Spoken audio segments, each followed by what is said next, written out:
You were told history began with us, but what if it didn't?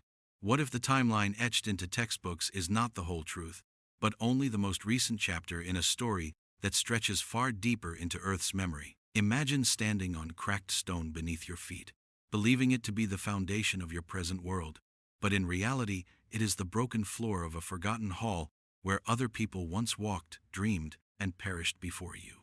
The forgotten beginning whispers in every myth, in every tale of great floods, celestial fires, and endless nights that blotted out the stars. Civilizations across the globe, separated by oceans and time, all recount the same echoes.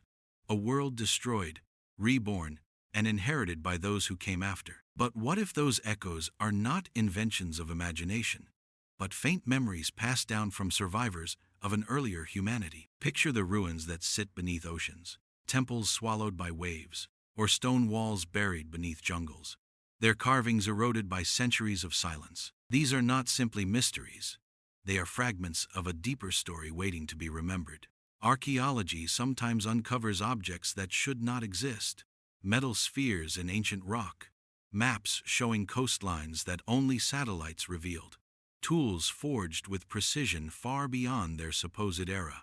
Such anomalies do not fit the clean story we are told, so they are dismissed, hidden in archives, or left as curiosities unexplained. Yet together they whisper of an inheritance, of a first cycle erased not by chance but by nature's relentless rhythm. Humanity may not be climbing for the first time, but rising again from ashes left by a forgotten fire. If this is true, then our sense of origin is an illusion, and every monument we build may only be a shadow of greater monuments already lost. The forgotten beginning is not just buried beneath soil or ocean, it is buried within us, coded in myths, in fears of the dark, in the strange déjà vu we feel when staring at stars that guided hands thousands of years ago.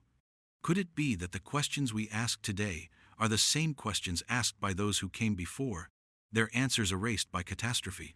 To stand at the threshold of this idea is to feel the ground shake, for it means our destiny is not linear progress but a wheel, endlessly turning, where creation and destruction chase one another like shadows across the earth. You are not the first to wonder who we are. You are simply the latest voice in a cycle much older than memory, much older than time itself. The whispers of ancient myths linger like smoke across time, carried in the voices of storytellers who lived long before ink touched parchment, their words woven into firelight, into chants, into lullabies that outlasted kingdoms. And almost every myth, no matter how distant the culture, carries the same haunting refrain that the world was once destroyed, washed clean, or burned to silence, only to be born again, just as a forest rises from ashes after flame. The flood of Mesopotamia, the firestorm of Norse prophecy, the endless night in Egyptian lore, the Hindu cycles of creation and destruction, these are not simply stories meant to frighten children, but echoes of lived memory, fragmented into symbols, woven into allegory, and passed across generations like fragile lanterns in the dark. Consider how cultures separated by oceans all describe catastrophic waters, waves so tall they swallowed mountains, leaving only a chosen remnant to begin anew. The Sumerians told of Ziusudra, saved by divine instruction. The Hebrew tradition echoed this in Noah. The Greeks spoke of Deucalion and Pyrrha, repopulating the world with stones that turned into men and women, and the indigenous peoples of the Americas hold tales of great deluges that wiped out the old tribes before the new ones came. Are we to believe such global parallels are coincidence, or is it more plausible that they are fractured memories of an actual event, a reset of Earth's cycle? Myths of fire tell the same tale in reverse: skies opening with flame, worlds burning until nothing but blackened soil remained, as if the earth herself had to cleanse in order to begin anew. A cycle of purification before rebirth. Even myths of endless night, dark suns, veils covering the sky, winters lasting generations echo geological scars in our planet's history, when volcanic winters and cosmic impacts dimmed the sun, turning daylight into twilight, and twilight into oblivion. If these were just stories, why do they fit so closely with what modern science now uncovers in layers of ice and sediment, in impact craters and volcanic deposits? Perhaps because myth is memory told in metaphor, The only language survivors had to preserve a truth too enormous to contain in simple words. And if myth is memory, then we are inheritors of warning as much as wonder, the voices of those who endured the first cycle reaching out across ages to whisper, "This has happened before."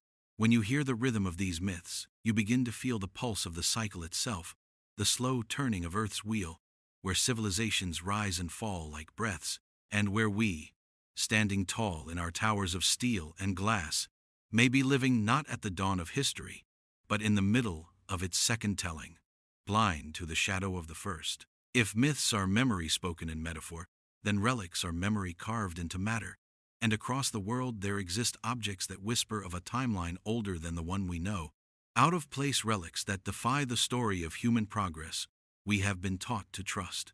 Iron tools discovered deep in coal seams millions of years old, intricate gears encased in stone, maps like the Peary race chart showing Antarctica without ice long before satellites, and carvings of celestial alignments visible only from space, each artifact standing like a riddle, taunting our certainty, asking if humanity once rose, before, only to be erased, leaving fragments buried for us to stumble upon. Consider the Antikythera mechanism, a device of breathtaking precision pulled from the sea, its gears more complex than anything supposedly possible in its age, or the Baghdad battery, hinting at forgotten knowledge of electricity, or giant stones at Baalbek, cut and placed with techniques modern engineers struggle to explain.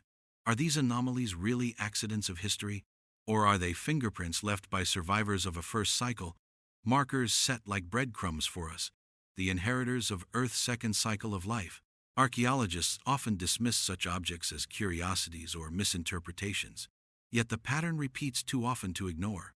Each relic carries whispers of advanced knowledge arriving too soon, technology born out of sequence, as if memory itself bled into stone. Imagine holding a relic older than your civilization, its surface worn smooth by time, and realizing you are touching the remnant of a story erased from every book you've read. These relics humanize the cycle, because they are not abstract theories, they are things made by hands, touched by lives, created with purpose. Somewhere in the long silence of Earth's past, people lived, thought, and built.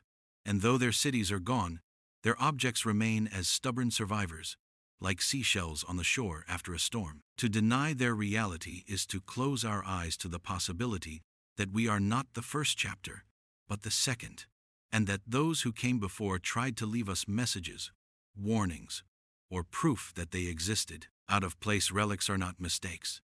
They are memory frozen in material form, the bones of a forgotten history. And each discovery adds to the chorus already sung by myth and legend. Together they weave a narrative too consistent to dismiss, a story of knowledge lost and rediscovered, a cycle of brilliance rising from ashes, a reminder that we may only be repeating footsteps already etched into time. Calendars are more than tools to count days. They are mirrors of how civilizations understood the cosmos. And when we examine the calendars of ancient cultures, we find a disturbing precision that should not exist, as if they were keeping time not for the first time but for the second, inheriting knowledge from a forgotten age.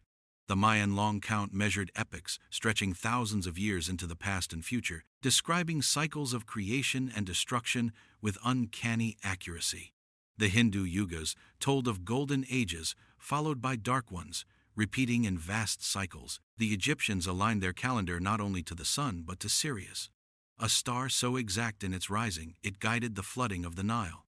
And the builders of Stonehenge, with no written script, raised stones that aligned to solstices and eclipses with astonishing precision.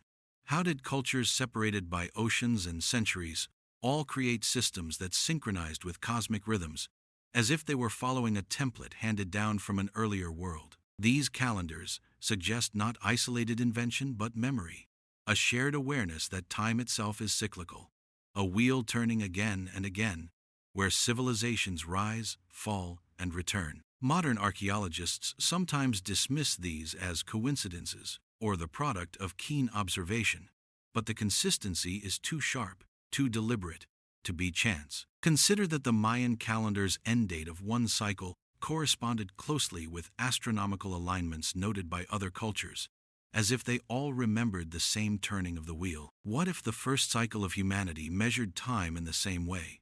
And when their world collapsed, fragments of their calendar survived, passed in whispers to survivors who spread across continents, embedding this cosmic clock into myths, rituals, and stone monuments? The broken calendar, then, is not broken at all, but fractured, pieces of a once whole system scattered through time, like shards of a shattered mirror reflecting the same truth, that our world is part of a repeating story. Imagine standing at the solstice in a temple, aligned perfectly to the sun, realizing you are not just watching light pass through stone, but witnessing a memory encoded into architecture, a reminder that the sun has turned this way before, watched by eyes long vanished. These calendars are warnings hidden in plain sight, telling us the cycle will turn again, whether we acknowledge it or not, and that perhaps we too are racing toward the same turning point, blind to the lessons already carved into time. Beneath the waves, beneath the jungles, beneath the deserts, there are whispers of cities that should not exist, fragments of stone walls, drowned avenues, and colossal foundations that echo a world erased from memory. And when we listen closely to these echoes, we find they speak of civilizations more advanced, more connected, and more enduring than our current history dares to admit.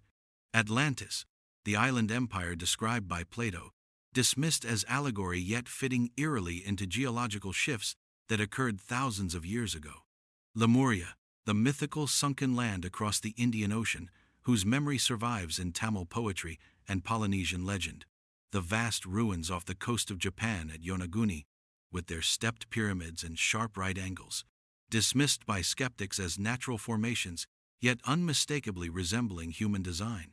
The drowned city of Dwarka in India, its stone walls lying submerged for millennia, yet echoing the descriptions of Krishna's golden city from sacred texts.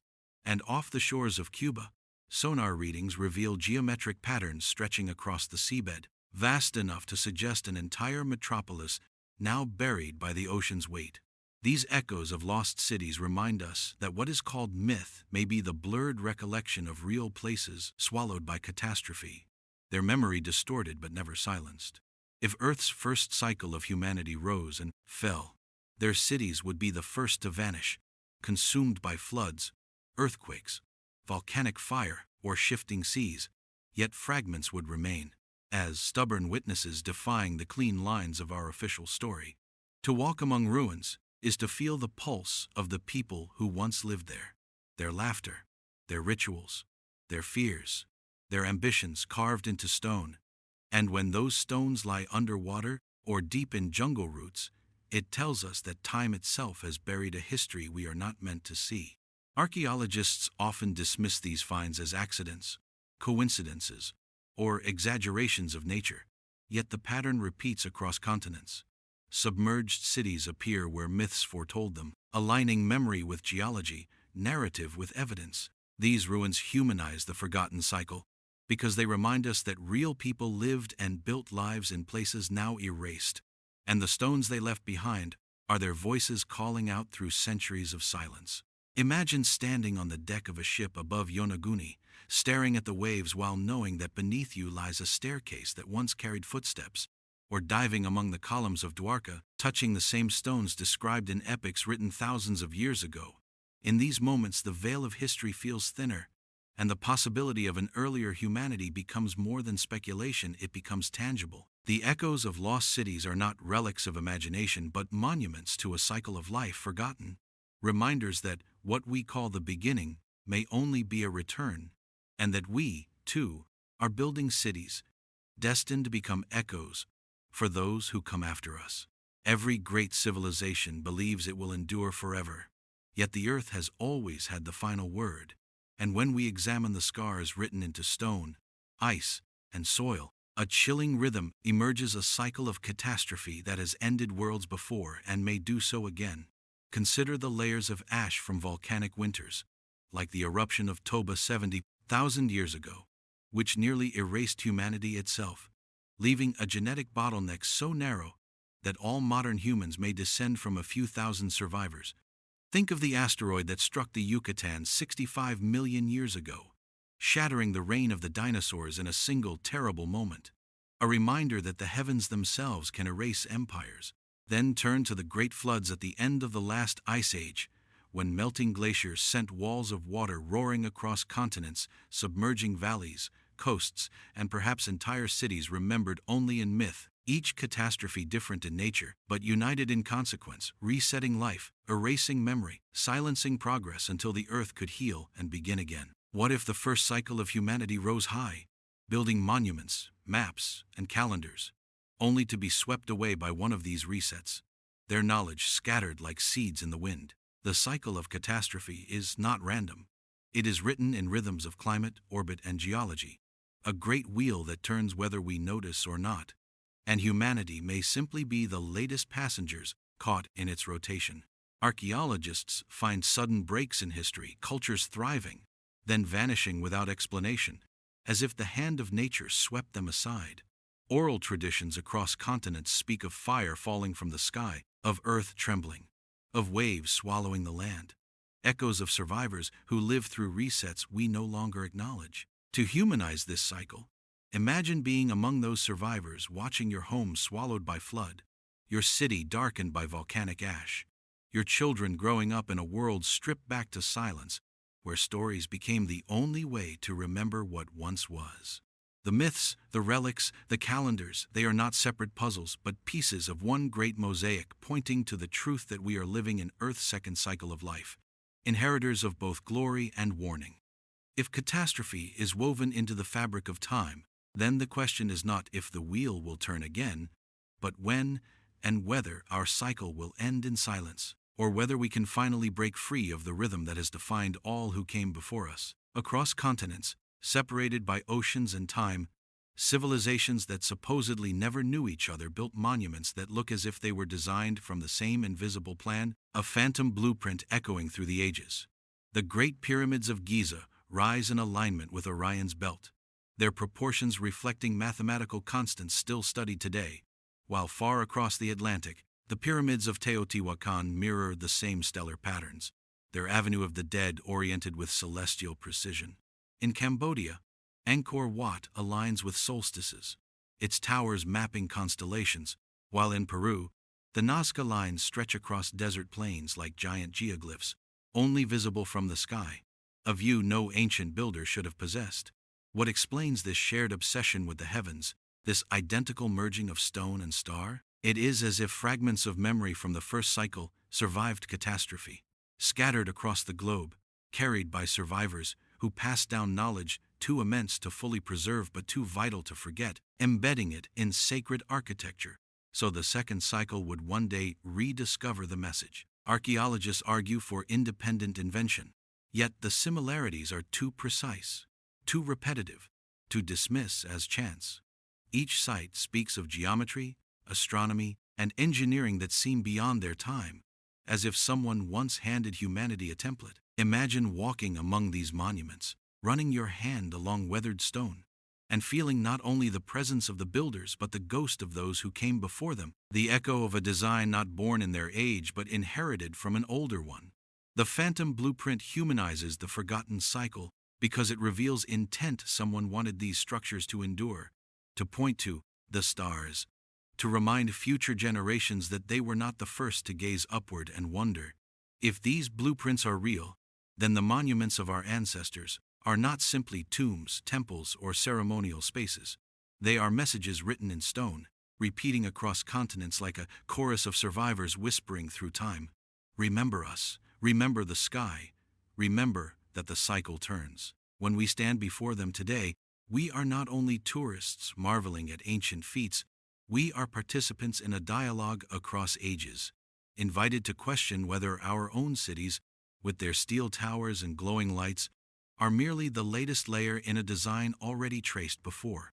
The phantom blueprint ties the myths, the relics, and the catastrophes together, hinting that none of this is random, that Earth's story is repeating, and that what we think of as progress may simply be the rediscovery of what was once lost.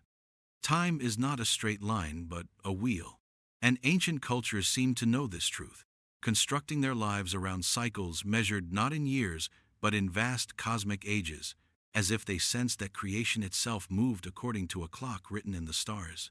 The Mayans built their long count calendar to span thousands of years, describing ages of light and darkness, beginnings and endings that aligned with astronomical events far beyond the reach of primitive instruments.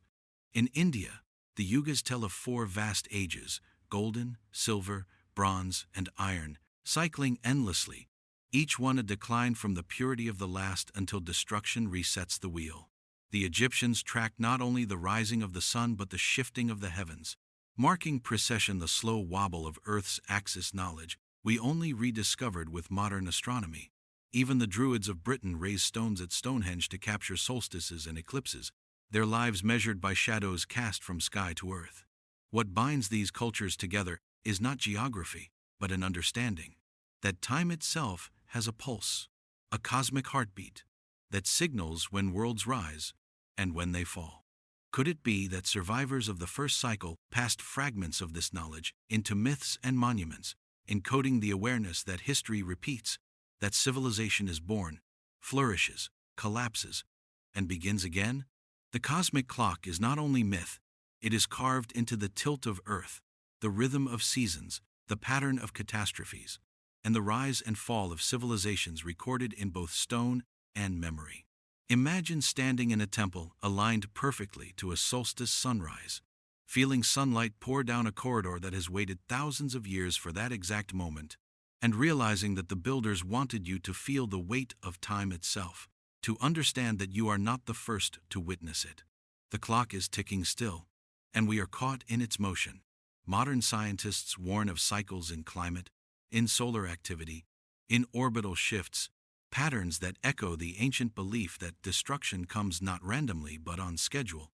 If the first cycle lived by this knowledge, then perhaps their downfall was not ignorance but inevitability. Their civilization swept away as the cosmic clock struck midnight. Now the hands of that clock are turning once more, and the question is whether we are listening, whether we will recognize the warnings carved into myth, relic, and monument, or whether we will ignore the rhythm until it is too late, repeating the fate of those who came before. Beneath our cities, beneath our fields, beneath the layers of soil we call home, lies a silent archive of endings, strata of ash and bone that speak of worlds erased before ours, and when scientists peel back those layers, they uncover chilling evidence of cataclysms that reset life itself. Volcanic eruptions so vast they shrouded skies for years, turning summers to winters and thinning humanity to a fragile thread of survivors. Impacts that gouged craters into the earth and left a rain of fire across continents, floods that drowned valleys and turned fertile plains into seabeds, each catastrophe leaving behind ashes that tell the story of destruction and rebirth. In Greenland's ice cores are bands of dust and ash recording volcanic winters stretching back hundreds of thousands of years, while in the cliffs of Mexico lies the iridium-rich layer that marks the death of the dinosaurs, a line of ash that is both gravestone and warning. In the Black Sea, sediments preserve the memory of a flood so sudden and vast it drowned entire landscapes, a disaster echoed in countless flood myths across cultures. These ashes beneath us are not abstract, they are the remains of homes, forests, animals, and people whose worlds ended. Their voices silenced, but their memory pressed into the earth like a secret script. Imagine walking through a modern city, skyscrapers gleaming, streets alive with movement, and then imagine all of it buried under ash, sealed away in the same silence that once covered Pompeii, waiting for some future civilization to dig down and wonder who we were. This is the perspective the ashes grant us, the reminder that what we call permanence is only a pause in a longer cycle. Archaeologists sometimes uncover ancient layers of habitation stacked one atop the other, each destroyed and rebuilt, as if humanity itself is a phoenix rising repeatedly from its own ashes, forgetting each cycle and believing the new one is the first. Could it be that beneath our feet lie not just the remnants of natural disasters, but the ruins of a first cycle of humanity? Their cities turned to dust, their monuments swallowed, their stories surviving only in myth and relic? If so, then we are walking atop their graves, inheriting a world already written over by fire, water, and time. To humanize this truth, is to recognize that they too had families, ambitions, fears, and dreams, lives no less vivid than ours, extinguished by forces larger than any empire. And if the ashes beneath us prove anything, it is that the earth remembers, even when we do not. The cycle of life and death is not abstract theory but physical evidence, layered beneath every step we take, whispering that what was once lost may be lost again if we do not heed the warnings left in stone, soil, and silence.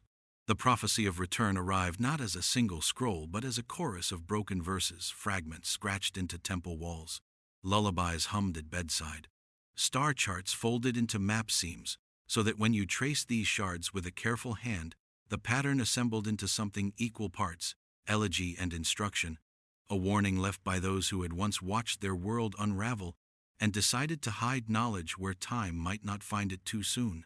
The Mayan stele spoke of cycles ending in darkness and then turning toward light. The Hindu verses named vast ages that rose and decayed like tides, and scattered Egyptian markings hinted at alignments with stars whose slow drift would mark epochs. In mountain caves you found pictographs that paired storms with comets. In salt desert shrines there were geometric puzzles that, when solved, mapped long-ago shorelines. And in the margins of merchant ledgers were star tables noting alignments centuries before telescopes existed. The common thread was not prophecy for its own sake, but deliberate encoding, as if survivors had agreed to bury their calendar, to hide the key to reading time in songs, rites, and stones, so that the knowledge might endure like seed under snow. Human hands had composed mnemonic devices, disguised as myth stories of floods and fire, that actually named patterns of climate, tales of false suns that described atmospheric dust after eruptions, riddles about falling stars that warned of impacts, and these devices were taught to children as nursery verses, so memory would survive the long silence.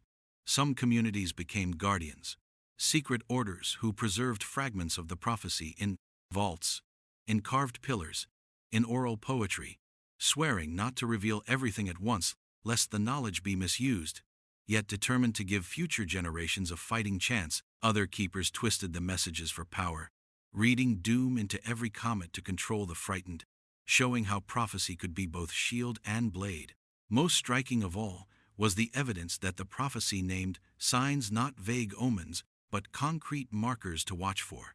Shifts in tides, migrations of certain birds, the dimming of familiar stars, the arrival of sediment in unexpected layers, an observational manual disguised as myth so that those who listened could prepare.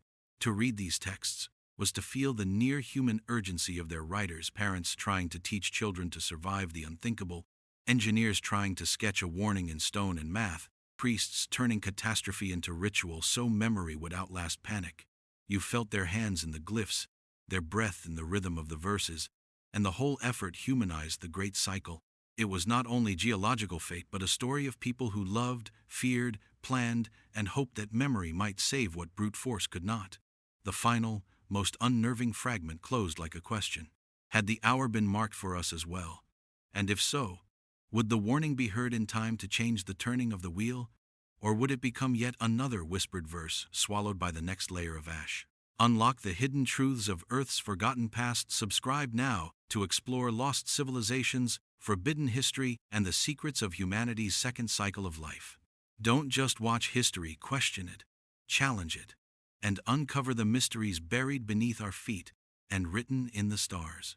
If the prophecy of return was scattered across myths and monuments, then the guardians of knowledge were the hands and voices sworn to keep those fragments alive. Men and women who stood in the shadows of temples, deserts, and mountain halls, preserving secrets while empires rose and fell above them. They were not always priests or kings, but scribes, storytellers, healers, and wanderers, people who understood that memory was fragile and must be carried like fire through the dark. And so they built hidden vaults in caves sealed with symbols, buried copper scrolls in desert sands, and etched warnings onto stone that could outlast paper and flesh alike. In the libraries of Alexandria, whispers spoke of books copied from sources far older than Egypt, works rescued from ruins of cities already lost, though the flames consumed much of it. In Tibet, Monasteries concealed codices that spoke of ages of fire and flood, guarded by monks who swore silence to protect the words until the appointed hour. In West Africa, griots sang histories so long they stretched back before the desert was dry, passing verses father to son, mother to daughter, until the tale became a living archive. In South America, shamans wove prophecy into the weft of ceremonial cloths, hiding cosmic calendars in bright threads that outlasted speech. And beneath European cathedrals, secret societies preserved symbols in stained glass and floor mosaics, cloaking ancient warnings in sacred geometry. These guardians were often hunted, branded as heretics, accused of sorcery, or silenced for speaking truths too dangerous for rulers who wanted history to begin with them. Yet they endured, adjusting their masks, hiding their knowledge in whatever vessel the age allowed, whether parchment, song, or stone. Humanizing them is easy, for they were people like us, frightened of loss, desperate to give their children a chance, determined to resist the erasure of memory even if it cost them their lives. Picture a scribe hurriedly copying a fading scroll while an army batters at the city gates, or a grandmother whispering a forbidden story to a child by firelight, knowing it might save them centuries later, or a mason carving strange patterns into a cathedral wall that parishioners mistake for decoration, though in truth it is a map of the stars marking the next cycle. These guardians embody the bridge between the first cycle and ours. Their sacrifice is a thread that ties us to forgotten ages. Their hidden archives evidence that someone survived and cared enough to warn us. Without them, the prophecy would have scattered like dust. With them, we still hold a chance to recognize the signs before they consume us again. But the question remains, did they preserve enough, or are their warnings too fractured to save us from repeating the same fate?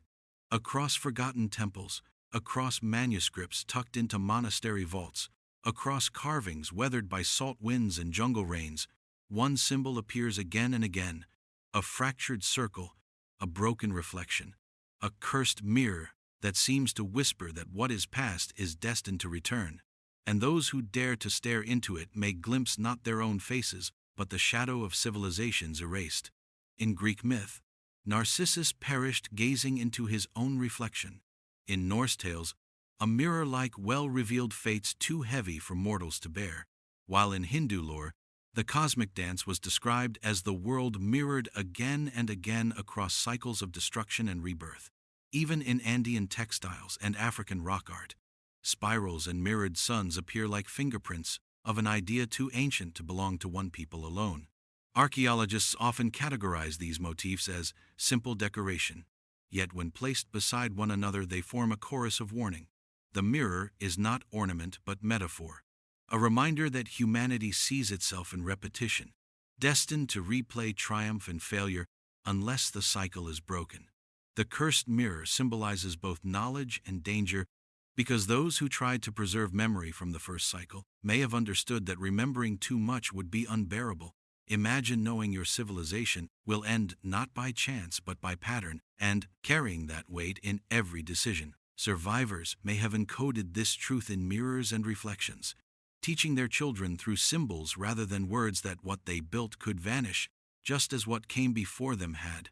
In some traditions, staring into a mirror during ritual was said to reveal ancestors.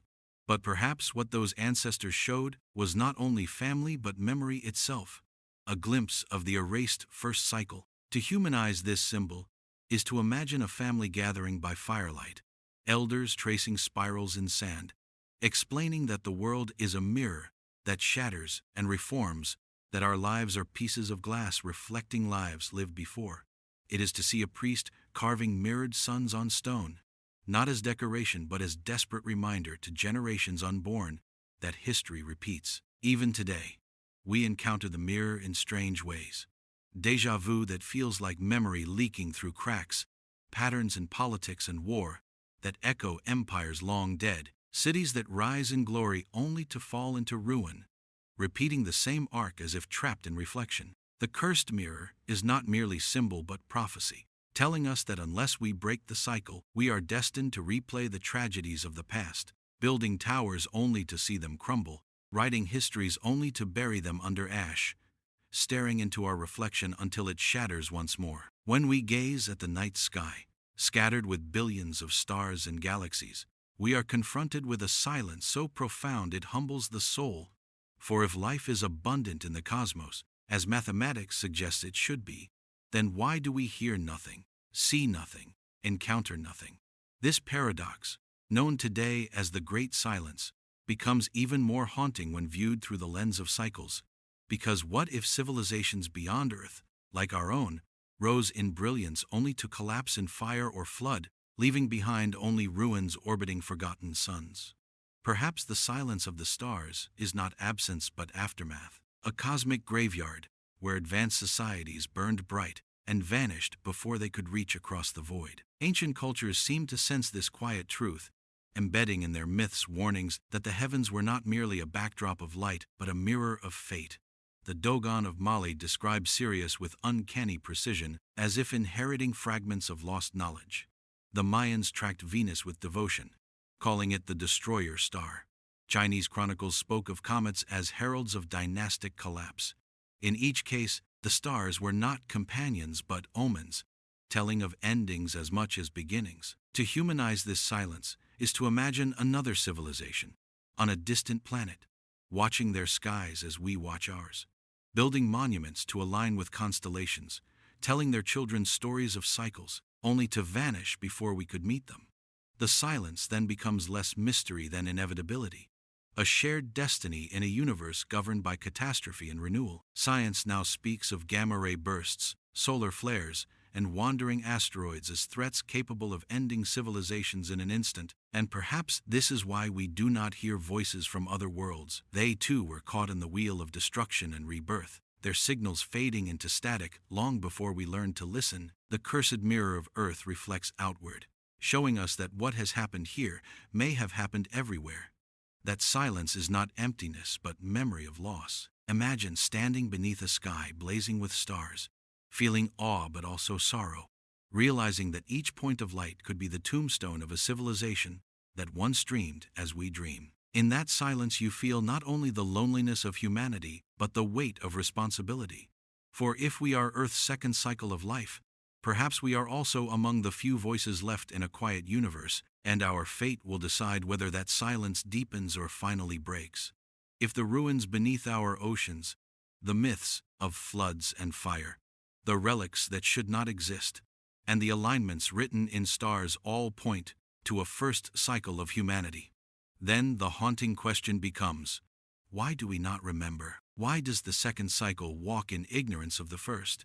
And the answer may lie in what can only be called the veil of forgetting, a curtain drawn across human memory that shields us from unbearable knowledge. Survivors of catastrophe would have carried fragments of memory, but trauma turns clarity into shadow. And in order to move forward, entire generations may have chosen to transform history into myth, turning the unbearable into story so their children could sleep at night without drowning in terror. Imagine a mother telling her child not that the world once burned and everything was lost, but that the gods punished the people and a hero saved them. A story transformed to shield innocence.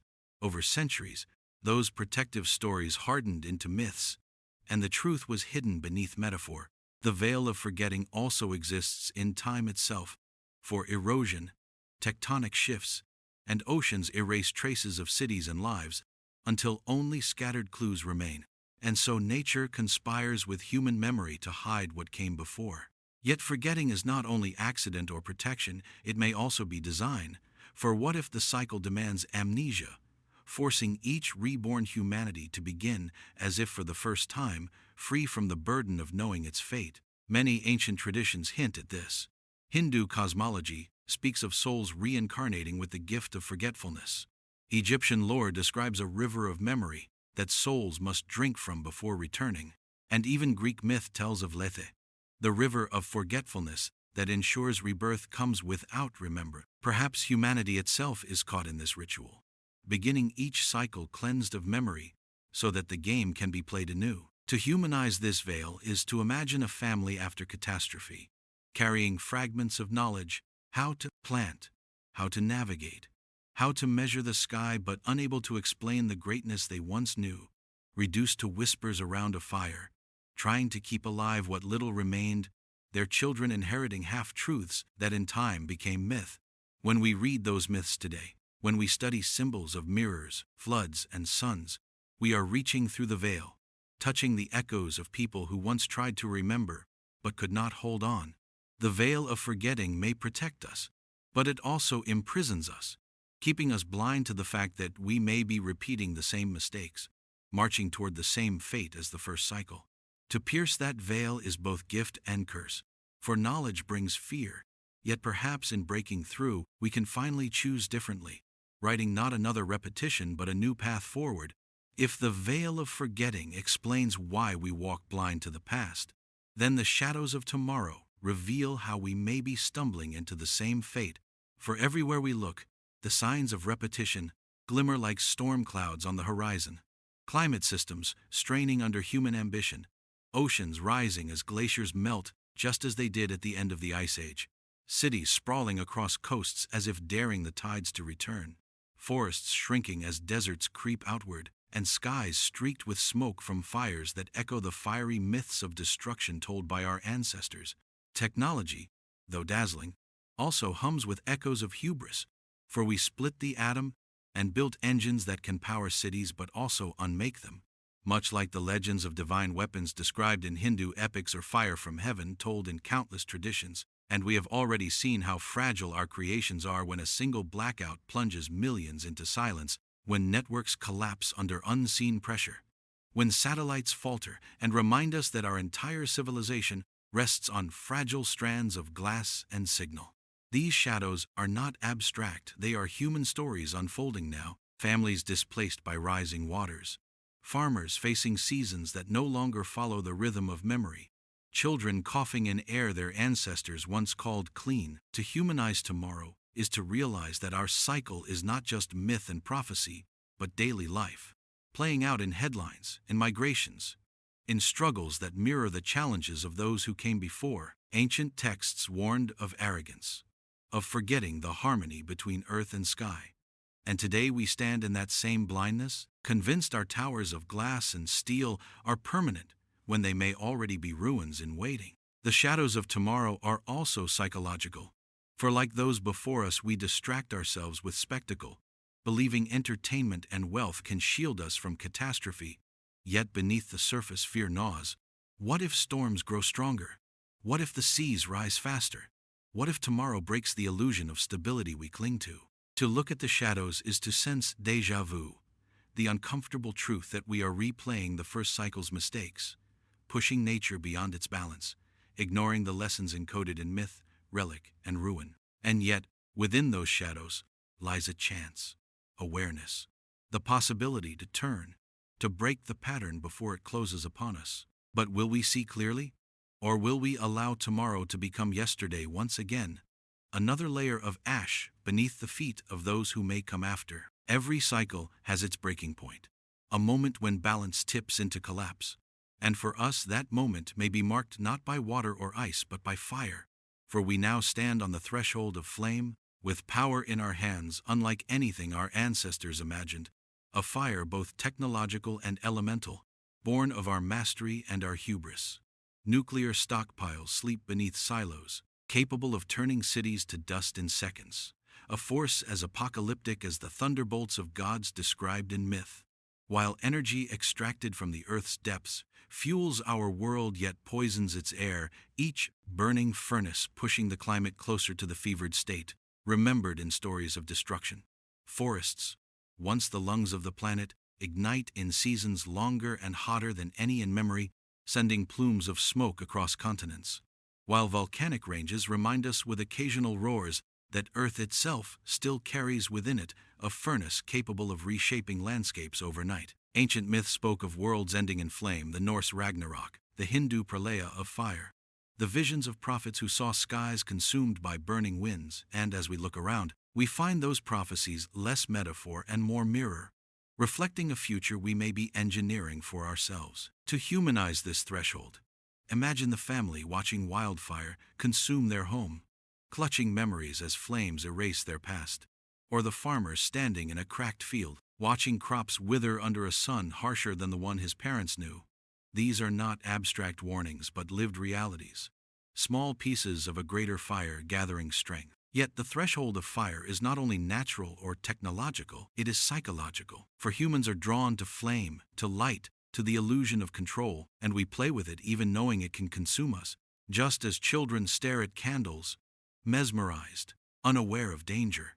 Civilizations of the first cycle may have stood at a similar precipice, wielding powers now lost to us. Their final act recorded only in myths of divine weapons and burning skies, and we must ask whether we too are repeating that step, believing fire will serve us when in truth it may be preparing to reclaim everything. The threshold of fire is the edge of destiny, where humanity must choose between restraint and ruin, between remembering the warnings carved in myth and relic, or rushing headlong into repetition. And as the flames grow brighter, the question becomes whether we will step back from the edge or let fire write our chapter into ash. The last warning does not arrive with thunderous proclamations or flashing skies, but with quiet patterns, subtle alignments where ancient prophecy and modern science converge, as if two voices separated by millennia are now speaking in unison, telling us the same truth in different tongues. Geologists uncover evidence of sudden climate swings, extinctions, and catastrophic floods that mirror the stories sung by ancestors around firelight, while astronomers track the slow precession of Earth's axis, aligning perfectly with cycles described by Mayans, Hindus, and Egyptians, cultures who somehow knew that time turns in vast, repeating arcs. The resonance between prophecy and data is too precise to dismiss, suggesting that what was once called myth may have been memory, coded as survival instruction for those who would live in the second cycle. Ancient warnings spoke of stars dimming, seas rising, skies thickening with smoke, rivers turning violent, and these omens now echo in headlines: polar caps melting, oceans swelling, storms breaking records, fire seasons lengthening, coral reefs whitening like bones, each event another line in a prophecy written long ago. To humanize this convergence, imagine a scientist standing alone in a lab, ice cores spread before them like scrolls of frozen history, realizing that the jagged lines on their charts match the rhythms sung in ancient chants. Picture a farmer whose ancestors told of the Great Flood, now watching the same waters seep into fields, their family caught in the repetition of myth becoming memory once more. Or a child looking up at a blood-red moon, unaware that countless generations before stared at the same sky and read the same fear. The last warning is not delivered by a single culture or discipline. It is everywhere at once, rising like a chorus, a convergence of myth, science, and lived reality, a signal that the cycle is tightening. Yet the most haunting part of the warning is not that it tells of endings, but that it suggests choice. The prophecies spoke of destruction but also of renewal, implying that collapse is not destiny but consequence, a fate that might be altered if wisdom is remembered. The question then becomes whether we will listen, whether we will connect the dots between prophecy and evidence, or dismiss it all as coincidence until the cycle closes. The last warning may be our only chance to step away from the abyss, to recognize that history is not a straight march forward but a wheel, and that if we refuse to hear it, our voices will become just another echo in the silence left for the next cycle to decipher. The mirror of destiny does not hang on a wall or rest in a temple. It is the reflection of our choices, the moment when humanity looks at itself and sees not only who we are, but who we have been before. And in that reflection lies the haunting truth that we are repeating the arc of the first cycle, walking in their footsteps, making their mistakes, and perhaps nearing their fate. The myths spoke of mirrors as cursed objects, because to look into them was to glimpse a cycle too vast for comfort. Yet today our mirror is everywhere. In the graphs charting climate decline, in the satellite images of shrinking ice, in the news of wars ignited by dwindling resources, in the technology that both connects us and threatens to undo us. When you stare into this mirror, you see not only the skyscrapers and satellites of the present but also the pyramids, ziggurats, and temples of the past. Structures that once seemed eternal and now stand as ruins, reminders that permanence is illusion. To humanize this mirror is to place yourself in that reflection. Imagine a child 1,000 years from now, walking through the ruins of your city, As you now walk through the ruins of Angkor or Teotihuacan, touching stones carved with names no one remembers, feeling the same awe and the same question, how could something so vast be lost? The mirror shows us both pride and fragility, both brilliance and blindness, a reflection that can be read as prophecy or as warning. And just as the cursed mirror once whispered of fate, the mirror of destiny whispers of choice. For while cycles may be powerful, they are not unbreakable. We can decide whether to follow the reflection to its inevitable conclusion or to turn away, rewriting the story rather than replaying it. Yet history tells us that turning is rare, that civilizations cling to their path until collapse forces change, and so the mirror confronts us with the uncomfortable possibility that we will see the fall before we see the shift. Still, in every reflection lies possibility. Perhaps by acknowledging the pattern, by recognizing the repetition, we can finally step beyond the script left for us by the first cycle. To look into the mirror of destiny is to feel both fear and hope, to see in its fractured surface not only the shadow of destruction, but the faint glimmer of a future unwritten, waiting for us to decide whether this will be the second cycle's final chapter or the first act of something new. The second fire is not a flame that burns only in forests or cities. It is the fire of civilization itself, the restless spark that drives humanity to build, to expand, to dominate, but also the same spark that threatens to consume us. For fire has always been both creator and destroyer, the force that once allowed early humans to cook food and forge tools, but also the same force that razed ancient cities to the ground. In myths, fire is always double-edged. Prometheus bringing flame to mankind but chained for eternity. Shiva dancing in cosmic fire that destroys worlds to make way for rebirth. And Norseers warning of the fire giants who would ignite the sky at the world's end. Today the second fire takes many forms. The burning of fossil fuels releasing smoke that warms the planet. The invisible fire of nuclear energy humming in reactors and weapons. The digital fire sparking across circuits that power our lives yet can also unravel our networks in a single instant. To humanize this idea, picture a family watching their home reduced to ashes in a wildfire, not knowing that the smoke drifting into the sky is part of a much larger fire consuming the balance of the earth. Imagine a scientist staring at a reactor core glowing with controlled fire, aware that its brilliance could sustain millions or annihilate them if control is lost. Imagine children in cities whose skies glow orange, not with sunsets, but with the haze of constant flame. The second fire defines our cycle just as the first fire may have defined the one before us, a symbol of mastery that quickly becomes the seed of downfall when wielded without restraint.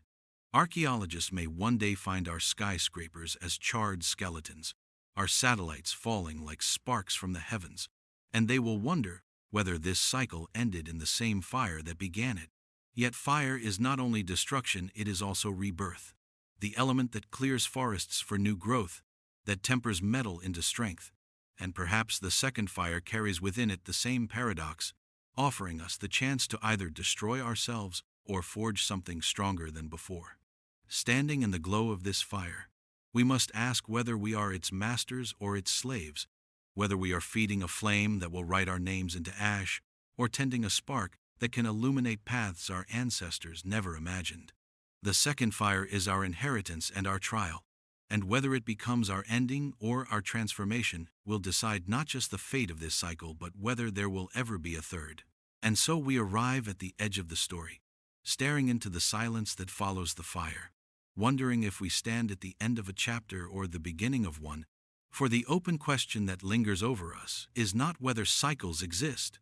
We have seen their shadows in myths, in relics, in ruins, in ashes, in calendars, in the cursed mirror, and in the silence of the stars. But whether this time will be different, whether humanity will break free of the wheel, or repeat it once again. The first cycle may have risen and fallen in brilliance, leaving behind fragments we struggle to interpret. But we, standing as the second cycle, face a choice they may not have had: awareness. We know the earth carries scars of fire and flood. We know civilizations vanish. We know myths are memories. We know the stars move with rhythm. And we know our actions press upon the planet, in ways that ripple far beyond our own lifetimes. To humanize this question is to place yourself in that moment of reflection. Imagine looking into the eyes of a child who has yet to learn despair, who sees the world as permanent, who believes that skyscrapers will stand forever and oceans will always remain steady, and ask yourself whether you can look at that child and admit you knew the cycle was repeating and did nothing to break it. The open question is personal as much as it is civilizational. Will you live as if history is a straight line marching forward, or as if it is a circle you are responsible for bending into something new? Perhaps the cycle is too strong to break. Perhaps the fire will come no matter how we prepare. And if that is so, then our only legacy will be the myths we leave behind, the symbols and stories that may guide a third cycle of life long after ours is gone. But what if the cycle is not destiny, only habit, a pattern waiting for someone to notice and step aside? Then we stand at a precipice no other civilization may have faced, able to choose whether to be remembered as the ones who repeated the past or as the ones who finally changed it. The open question remains unanswered, because it must be lived, because destiny is not written in stone but in choices. And as the second cycle of life continues, the mirror reflects both shadow and possibility. Will we vanish into silence, or will we become the first to rewrite the story? So we return to the question where it all began. What if we are not the first spark of civilization, but the second fire, destined to either burn out or ignite a new path beyond the cycle? The ruins beneath oceans, the myths of floods and fire, the relics out of place, the warnings written in stars all whisper the same story, that Earth remembers even when we forget. Perhaps we are only repeating the first cycle's rise and fall, or perhaps, for the first time, we can choose differently. The mystery remains unsolved. But one truth is certain: the future of this second cycle depends not on fate, but on us.